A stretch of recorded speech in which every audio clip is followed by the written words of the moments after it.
নবী ও রসুলগণের পক্ষ থেকে কোরবানি দেওয়া যাবে কিনা, বা আমাদের প্রিয় নবী হযরত মুহাম্মদ সাল্লাল্লাহু আলাইহি সাল্লামের পক্ষ থেকে কোরবানি দেওয়া যাবে কিনা।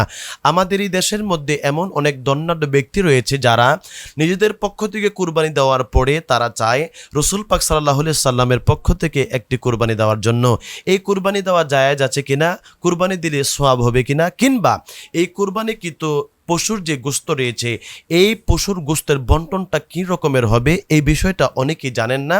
আসুন আমরা জেনে নেই এই কুরবানি দেওয়া জায়েজ আছে কিনা, কিংবা সওয়াব পাবো কিনা, বা আমরা এই কুরবানিকৃত পশুর গোশতটা কিভাবে বন্টন করব। হযরতে আবু হুরায়রা রাদিয়াল্লাহু তাআলা আনহু থেকে বর্ণিত, রাসূল সাল্লাল্লাহু আলাইহি ওয়াসাল্লাম দুটি সাদা ও কালো শিং বিশিষ্ট ভেড়া কোরবানি দিতেন।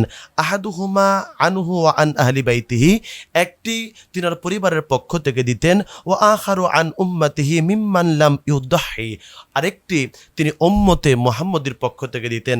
তাহলে রাসূল সাল্লাল্লাহু আলাইহি ওয়াসাল্লাম উম্মতে মুহাম্মদের পক্ষ থেকে একটি কুরবানি দিতেন এবং নিজের পক্ষ থেকে আরেকটি কুরবানি দিতেন।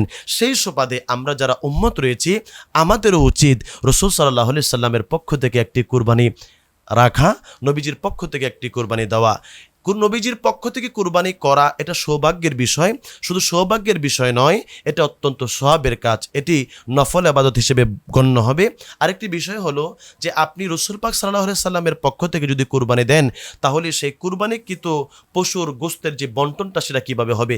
সাধারণত যে রকমের আমরা তিনটি ভাগে কুরবানিকৃত পশুর গোশত বন্টন করে থাকি, একটি আমাদের নিজেদের ভাগে রাখি, আরেকটি আমাদের যেই সমস্ত আত্মীয় স্বজনেরা কুরবানি করতে পারে নাই তাদেরকে আমরা দেই, আরেকটি ভাগ আমরা আমাদের এলাকার মধ্যে যারা গরিব রয়েছে, মিসকিন রয়েছে তাদেরকে দেই।